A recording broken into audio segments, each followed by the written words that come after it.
السلام عليكم ورحمة الله وبركاته. أنا محمد سعيد وده خامس يوم من Elevator Self Day by Day، والنهاردة هنتعلم إزاي نرسم 3D CAD على برنامج SolidWorks، وده يخص الميكانيكال انجينيرينج بشكل كبير جدا وسهل وممكن أي حد يتعلم. أول حاجة لازم تكون شفت الفيديو اللي فات علشان ال 3D معتمد بشكل كلي على 2D. هنرسم شوية أشكال عشوائية عشان نشتغل عليها. أول حاجة هنتكلم في الإكسترود. إكسترود ده إن أنت بتطلع الشكل ده ل 3D، بتحول الشكل من ال 2D لل 3D. ده اللي أنت هتدوس عليه وتحدد الدايمنشن بتاعته اللي هو العرض بتاعه اللي أنت عايزه، هيطلع ويعمل لك شكل 3D.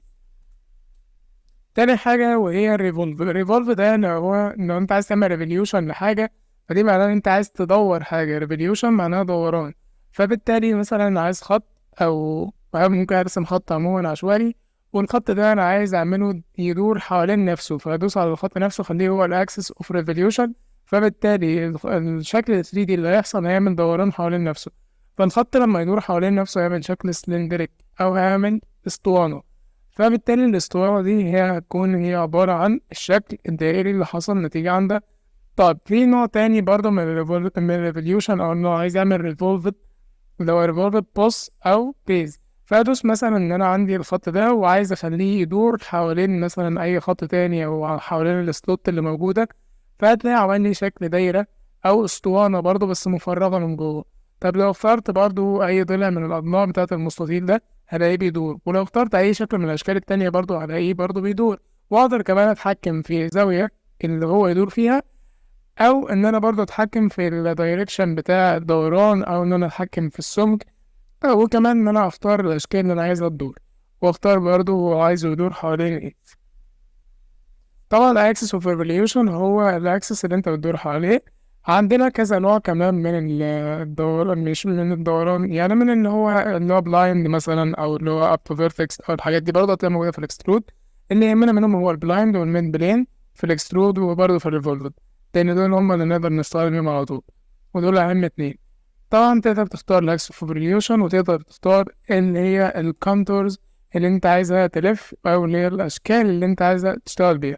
برضه تقدر تتحكم في الزاوية زي ما قلت لك، تقدر تتحكم في الدايركشن وفي السمك. أي شكل تقدر تعمله ريفوليوشن بسهولة. بعد كده نخش على السويبت.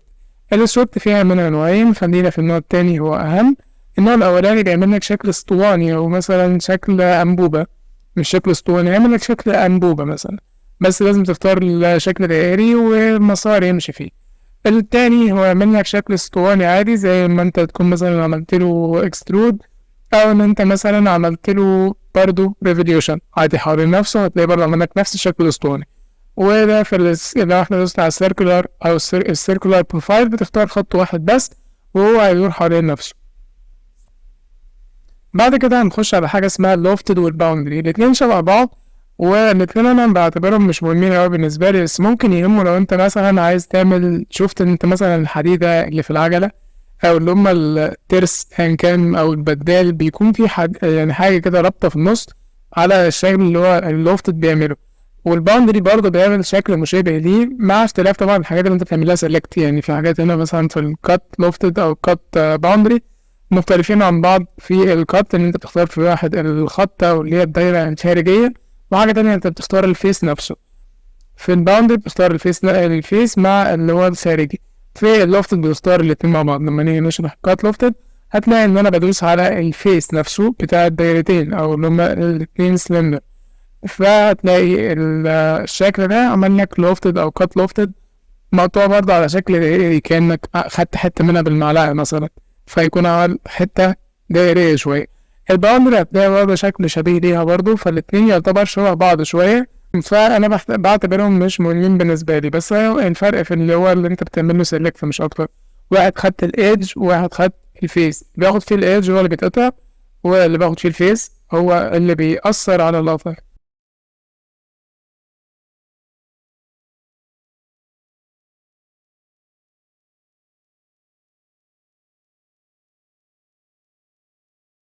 بعد كده هنخش على مرحلة الكات اكسترود.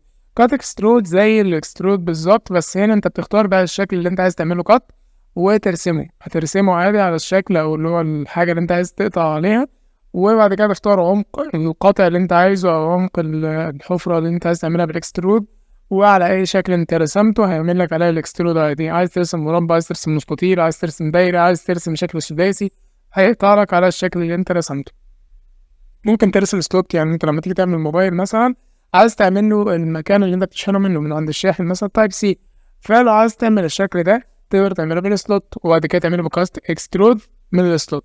والدايره طبعا لو انت عايز تعمل الكاميرات فانت تقدر تخليها تطلع لبره زي الايفون او تخش جوه زي اي موبايل تاني، او انت تقدر تعمل ده بسهوله بنفسك وتقدر تجرب بنفسك. انا هشرح في الفيديو ده الاساسيات علشان وقت الفيديو بس، وانت تقدر تشتغل عليه مع نفسك. وطبعا انت تقدر تشوف اي نماذج تانية عاديه واعمل المقاسات اللي تناسبك انت، وتقدر تعمل بيه تابلت، موبايل، اي حاجه تقدر تعمل بيها اشكال ميكانيكيه عادي جدا. بعد كده عندنا حاجه شبه الكات اكسترود، او ان انت بتقطع او بتعمل حفره او هول، ده كانك انت بتخرم بشنيور. فبتختار الاعدادات بتاعتك، هتلاقي مثلا العمق، هتلاقي عمق القطع نفسه، عايز تعدل القشر ولا لأ، عايز الفتحة تكون وسعها أو العرض بتاعها قد إيه، تقدر برضه تختار ده. تقدر تختار شكل الفتحة أو اللي هو بيكون يعني في الأول زي ما أنت مثلا بتدق المسمار، فبالتالي بيكون ليه راس للمسمار. لو أنت عايز تداري راس المسمار وأنت بتدق فبتكون حافر ليه حتة علشان تقدر تداريه وأنت بتدق مثلا المسمار ده في حاجة. وممكن برضه تخليه من غير الحتة اللي في الأول دي ويبقى عادي زي الشنيور مثلا. الشنيور مثلا لما يجي يقطع بيكون في مكان في الأول مختلف عن اللي هو اللي انت قطعت فيه، لأن ده مكان الراس بتاعته، فبيكون في الفتحة اللي في البداية أوسع شوية. فبتختار الشكل اللي انت عايزه. طبعا عندنا advanced hole، هي أنا مش عارف برضه الحاجات التانية مش بتبان معايا ليه، يعني المفروض إن هو مبين لك أصلا أشكالها. المفروض في الادفانسد هول مبين لك شكل الفتحة بالظبط على جنب كده، بس هي عمالة بتروح وتيجي مش باينة في الفيديو، لكن انت لما تنزل البرنامج وتفتح هتلاقيها باينة لك عادي. وعندنا حاجة اسمها الثريد ده اللي انت تعمل ألوز لحاجة. لو انت عايز الحاجة دي تكون ألوز زي مسمار مثلا، فبتختار الحرف بتاعك والفيس اللي انت عايز تعمل له ألوز برضه، فيعمل لك ألوز وتقدر تربط عليه صامولة بعد كده. لو انت مثلا عايز تربط صامولة لحاجة فبتعمل ألوز. بعدين هنشرح الريفولفد كات. الريفولفد كات ده لو انت عايز تعمل برضه كات على شكل دائري، فبالتالي برضه هيبقى عامل زي الاكسترود، وان انت لازم ترسم حاجة علشان تقطع عليها. ومش شرط تعمل خط زي انا، بس بعمل خط كأسهل حاجة يعتبر نعملها علشان وقت الفيديو برضه. فممكن تختار الاكسس اوف ريفوليوشن اللي انت عايزه، وتختار الحاجة اللي انت عايز تقطعها، وتختار الزاوية اللي انت عايز تقطع بيها، وتختار الشكل اللي انت عايز تقطع بيه طبعا الاكسس اوف ريفوليوشن مع الشكل اللي انت نفسك بتقطع بيه عشان يدور، وتختار الاتجاه لحد ما تختار الشكل اللي انت عايز تقطعه وتقطع عادي معاك. انا اخترت 180 درجة، عملنا شكل نص دائري او نص اسطواني مثلا وقطعنا في الشكل. بعد كده عندنا حاجة اسمها السويبت كات. السويبت كات دي بتقطع على شكل دائري زي ما انت شايف، بس انا بحدد الحرف بس. لو انا دوست على السيركلر، طبعا في اشكال تانية كتير بس احسن واحد فيهم والاسهل هو السيركلر. بعد كده عندنا الفيلت. الفيلت ده طبعا تقدر تعمله اصلا من ال 2D عادي جدا، وممكن تعمله من ال 3D. وانا نصيحة مني يعني الحاجة اللي تقدر تعملها في ال 2D اسهل اعملها من ال 2D اسهل، عشان ال 3D بتفضل تحدد حاجات كتير وبتضيع وقت على الفاضي. الحاجة اللي انت تعملها في دقيقتين مثلا في ال 2D تقدر تعملها في 5 دقايق 10 دقايق في ال 3D. فبتحدد الاطراف اللي انت عايزها وتعمل الشكل الفيلت اللي انت عايزه. في انواع كتير برضو من الفيلت، في ان انت تعمل فيلت بس يكون العرض بتاعه مختلف في كل مكان، مش شرط يكون كلهم متساويين. زي ان انت مثلا بتختار الفيلت اللي هو تاني واحد، وتختار تكتب عند ال V1 وال V2 وال V3 العرض اللي انت عايزه، ويعمل لك اشكال مختلفة.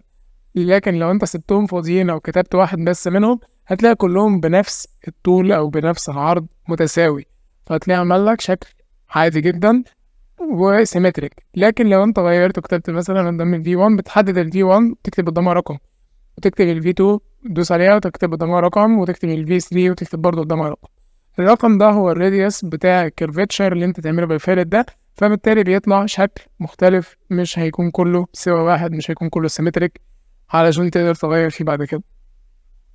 بعد كده عندنا حاجة اسمها الشنفر، وده برضه تقدر تعمله، كان احنا المرة اللي فاتت برضه تقدر تعمله بال 2D.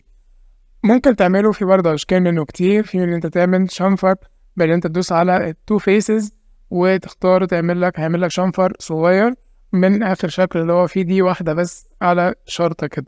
لكن في برضه بقية الأشكال تنفع إن أنت تعملها، بس بتدوس بس على الخط أو اللي هو الإيدج نفسه، وهتلاقي إن هو عمل لك برضه فلت على الشكل كله.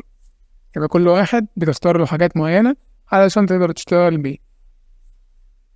طبعا عندنا برضه حاجات تقدر تعمل بيها نسخ زي ال 2D عادي جدا، اللي هي اللينير والميرور والحاجات دي كلها موجودة، بس مش هنشرحها يعني، إن هو أحسن أصلا أنت تعمله في 2D، وتقدر برضه تشتغل بيه على 3D عادي جدا، بس هي ملهاش لازمة. يعني هي حاجة انت بتعمل نسخة وبتختار بس انت عايز تعمل مراية على ايه، او عايز تعمل نسخة برضه على ايه، وده عادي جدا. اللينير بيكون برضه هو الأسهل، الميرور بيكون رخم شوية ان انت تختار الميرور، ما بيطلعش شكل مظبوط قوي، ومش عارف يعني، انا شايف ان انت لما تعملها في 2D هيكون احسن بصراحة. نقدر بعد كده نتعلم حاجة اسمها الريب والدرافت والشيل.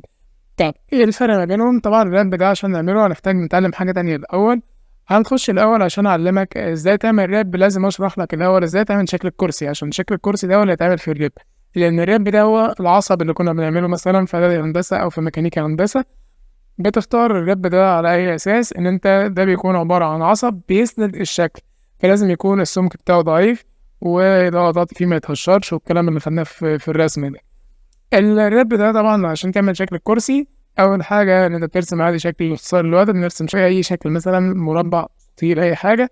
بعد كده عشان ترسم عليه وتعمل شكل الكرسي ده بتختار الشكل التاني اللي انت عايز تعمل عليه سكتش، وتختار ترسم عليه برضو مستطيل زيه، وتختار الاتجاه بتاعه وتختار السمك بتاعه، وبعد كده هيطلع معاك عادي الشكل زي ما احنا موضحين في الفيديو.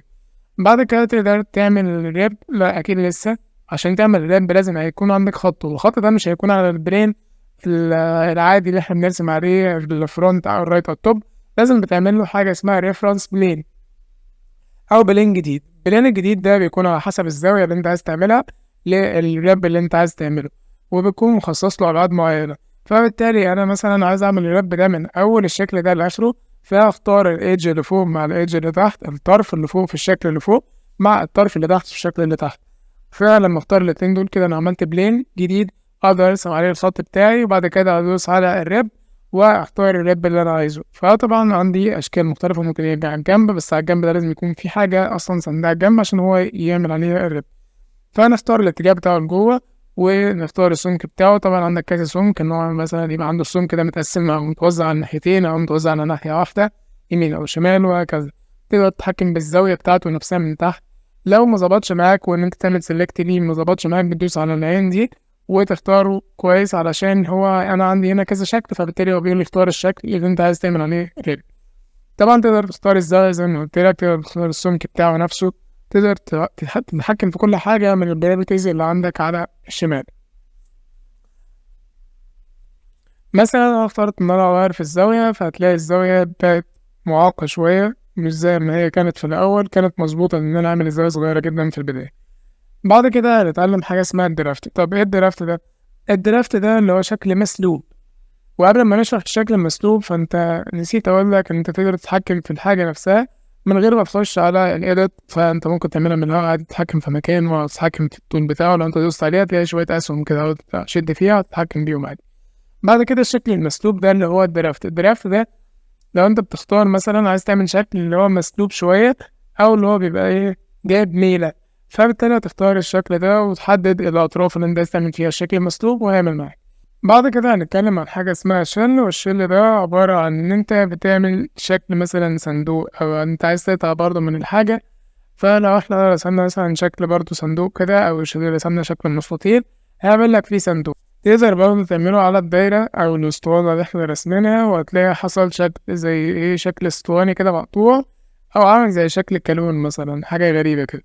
برضه لو احنا عملنا على شكل المستطيل ده، هتلاقي إن حصل في الشكل ده أهم قطع فيه برضه. بس الشكل ده ممكن نعمل على شكل المستطيل ده إن احنا بنحدد فيه 4 أطراف، مش 3 ولا 2 بس، بنحدد 4 أوجه. فهتلاقي راح قاطع عليه شكل مثلا زي حرف ال. نقدر برضه نعمل على شكل المستطيل اللي احنا رسمنا فيه الرب، بس هتلاقيه عمل لك شكل المثلث اللي موجود في الرب اللي هو عليه أصلا. لكن لو رسمنا شكل مستطيل عادي خالص، هتلاقي إن شكل المستطيل ده عمل لك شكل زي شكل الصندوق.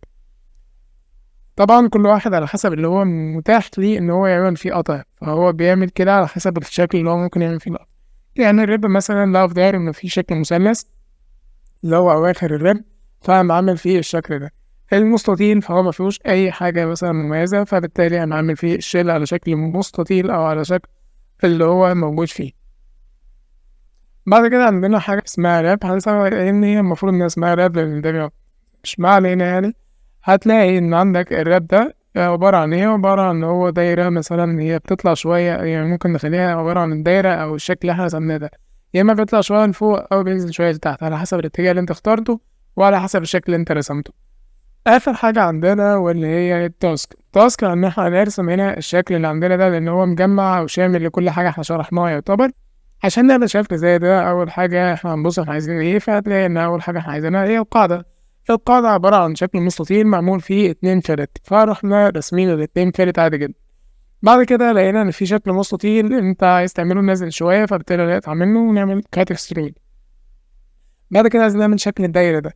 في شكل الدايرة ده أنا مش عارف المركز بتاعه فين، ممكن أدوس على الشكل بتاعي عشان يبان، هيبان السكتش اللي أنا كنت عامله فهيبان المركز اللي أنا كنت عايزه، أو إن أنا أدوس شيفت على المكان اللي أنا عايزه أو الخطوط اللي أنا عاملها دي، إن أنا دايس شيفت وأنا بحدد أو إن أنا برسم، بدوس شيفت عشان يفضل عامل لي الشكل ده أو اللي هي الخطوط دي علشان تبقى عبارة عن حاجة أقدر أشوف منها أو مرجع ليا. بعد كده انا محتاج ايه، محتاج اعمل المستطيل اللي فوق، فادوس على المستطيل اللي هو من الناحيه التانية علشان اقدر ارسم المكان اللي انا عايزه، اقدر ارفع بيه شكل زي الكرسي. بعد كده بحدد الابعاد بتاعتي عادي بالسمارت دايمنشن علشان اقدر احدد المساحه اللي انا ارسم فيها.